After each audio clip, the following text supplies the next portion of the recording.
Hello दोस्तों, आप कैसे हो।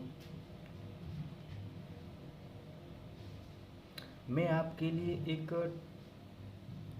टॉपिक लेके आया हूँ। इस पर चर्चा करेंगे। इंडियन कॉन्स्टिट्यूशन के अंदर एक टॉपिक है मेरा, उसके बारे में चर्चा करेंगे। तो हम बता रहे हैं, तो मैं सबसे पहले आपको बता रहा हूँ कि मेरे इस चैनल को ज़्यादा से ज़्यादा संख्या में शेयर करें और वीडियो को लाइक करें और इस मेरे चैनल को सब्सक्राइब करें। मैं आपको धन्यवाद देना चाहता हूँ इस वीडियो को इस वीडियो को शेयर करोगे और इसे लाइक करोगे और मेरे चैनल को सब्सक्राइब करोगे। आप सभी से अनुरोध है कि इस चैनल को सब्सक्राइब करें। मैं निवेदन करता हूँ आपसे। तो मेरा ये टॉपिक संविधान के ऊपर मैं एक टॉपिक लेके आया हूँ, उसके बारे में आपको बताऊँगा। इस वीडियो को आप ध्यान से सुने। एक टॉपिक एक पॉइंट आपकी समझ में आएगा।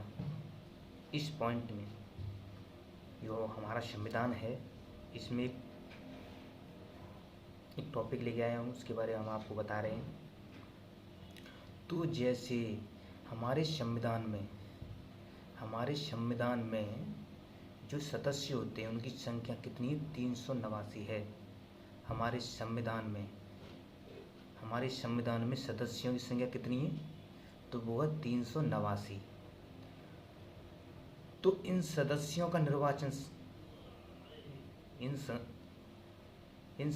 का निर्वाचन ये मतलब जनसंख्या के आधार पर हुआ है। किसके आधार पर हुआ है? हमारे देश की जनसंख्या के आधार पर ही हुआ है। तो इसमें क्या बताया गया है?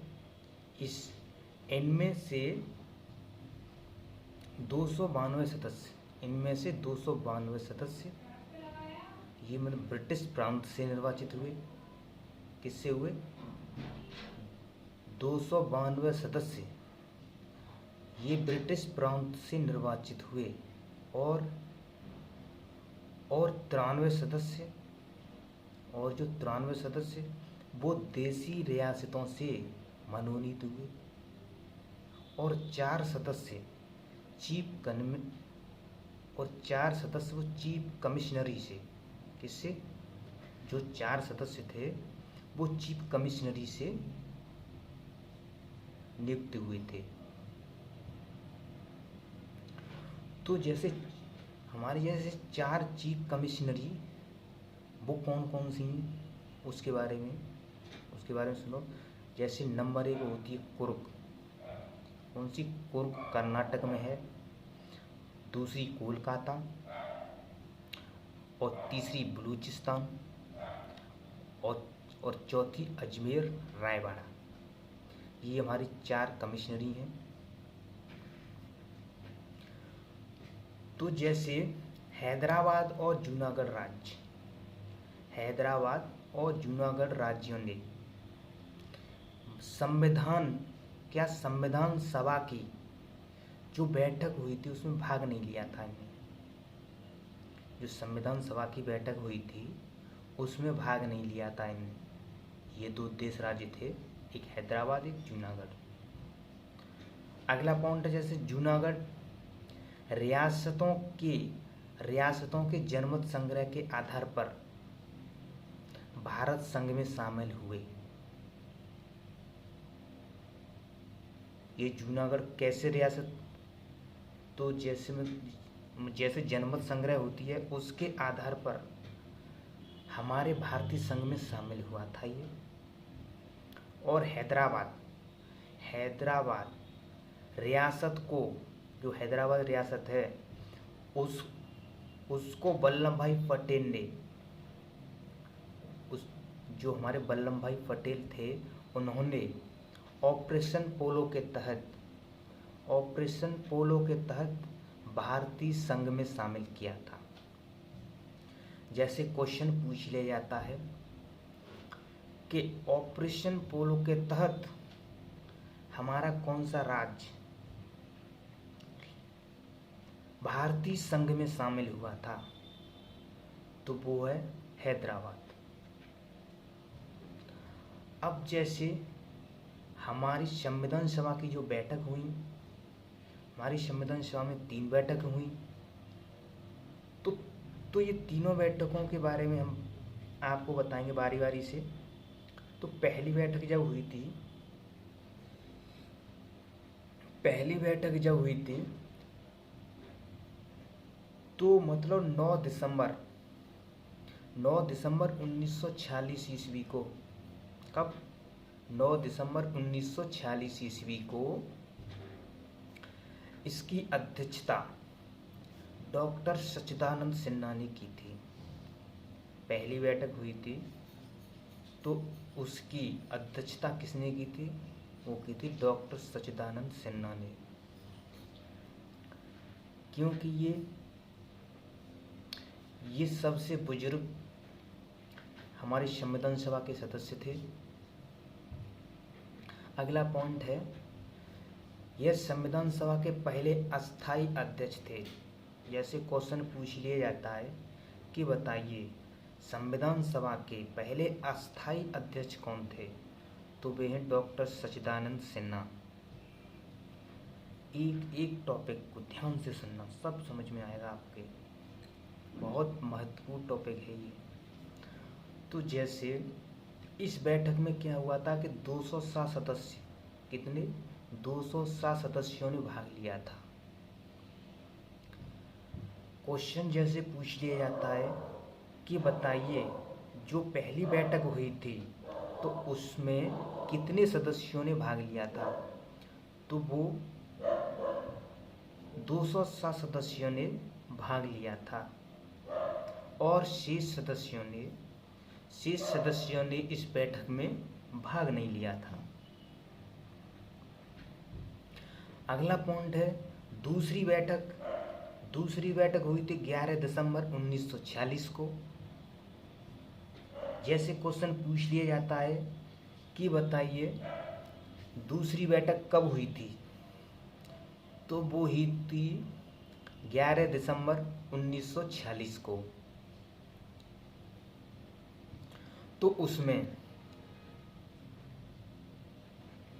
हमारे जो डॉक्टर राजेंद्र प्रसाद थे, इनकी अध्यक्षता में ये बैठक हुई थी। पूछ लिया जाता है कि बताइए भारतीय संविधान में जब दूसरी बैठक हुई थी तो उनके स्थायी अध्यक्ष कौन थे, तो वो थे डॉक्टर राजेंद्र प्रसाद। बहुत महत्वपूर्ण क्वेश्चन है। ज़्यादातर क्वेश्चन पूछा जाता है कि बताइए हमारी संविधान सभा के स्थायी अध्यक्ष कौन थे, तो वो थे डॉक्टर राजेंद्र प्रसाद। और अस्थाई अध्यक्ष पूछे तो वो थे डॉक्टर सच्चिदानंद सिन्हा। कौन थे? डॉक्टर सच्चिदानंद सिन्हा।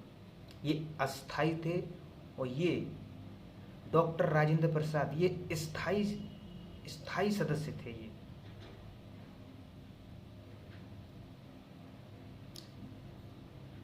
और इसके बारे में जैसे हम चर्चा करते हैं तीसरी बैठक, जैसे तीसरी बैठक कब हुई, तो वो तीसरी बैठक हुई थी, ये हुई थी 13 दिसंबर 1946 को। कब हुई थी? ये हुई थी 13 दिसंबर 1946 को। इस बैठक में डॉक्टर पंडित जवाहरलाल नेहरू ने भाग लिया था। इन्होंने इस बैठक में उद्देश्य प्रस्ताव पेश किया था, एक उद्देश्य प्रस्ताव पेश किया था। यह प्रस्ताव 22 जनवरी 1947, कब? 22 जनवरी 1947 को पारित हुआ और आगे जाके यह प्रस्ताव यह प्रस्ताव प्रश्नाकार रूप लेता है। किसका रूप लेता है? यह प्रस्ताव प्रस्तावना का रूप लेता है। तो जैसे क्वेश्चन पूछ लिया जाता है, बताइए प्रस्तावना ये मतलब किस देश के संविधान से लिया गया है? तो ये अमेरिका के संविधान से लिया गया है। बहुत महत्वपूर्ण क्वेश्चन है ये कि बताइए प्रस्तावना कौन से देश के संविधान से लिया गया है? तो वो लिया गया है अमेरिका के संविधान से। और ये प्रस्तावना की भाषा ये ऑस्ट्रेलिया के संविधान से लिया गया है। किससे ली गई है? ऑस्ट्रेलिया के संविधान से ली गई है। और ये इंडिया है, इंडिया ये मतलब ग्रीक यूनानी भाषा का शब्द है। किसका शब्द है? ये है ग्रीक यूनानी भाषा का शब्द। ज़्यादातर लोगों से पूछना तो ज़्यादातर लोगों यही बताएंगे कि इंडिया इंग्लिश का शब्द है, लेकिन इंडिया इंग्लिश का नहीं है, ये है यूनानी ग्रीक भाषा का। और जैसे प्रस्तावना अभी तक एक बार संशोधन हुआ है प्रस्तावना में। ये जो प्रस्तावना है ना, इसमें एक बार संशोधन हुआ है। यह संशोधन 42वें संविधान संशोधन। कौन से संविधान संशोधन? 42वें संविधान संशोधन 1976 द्वारा हुआ था। जैसे क्वेश्चन पूछ लिया जाता है, मिनी संविधान कौन सा संशोधन है? तो वो है 42वां संविधान संशोधन, को मिनी संविधान भी कहा जाता है। इस संशोधन के तहत प्रस्तावना में 3 शब्द जोड़े। कितने शब्द जोड़े? 3 शब्द जोड़े। जैसे क्वेश्चन पूछ लिया जाता है कि बताइए 42वें संविधान संशोधन में कितने शब्द जोड़े? तो वो जोड़े 3। ये शब्द जोड़े कौन कौन से थे? तो वो थे नंबर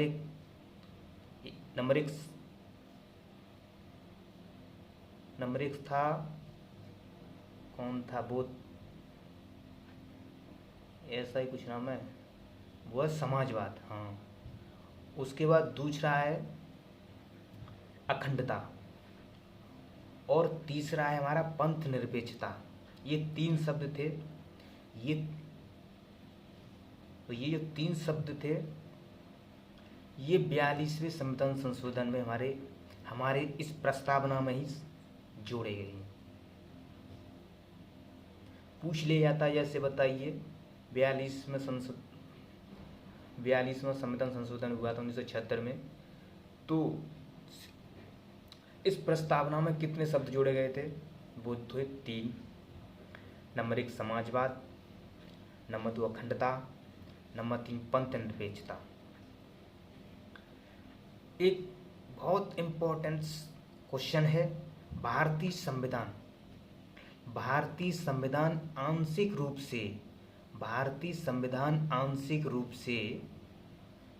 रूप से 26 नवंबर 1949 को लागू हुआ था। कब हुआ था?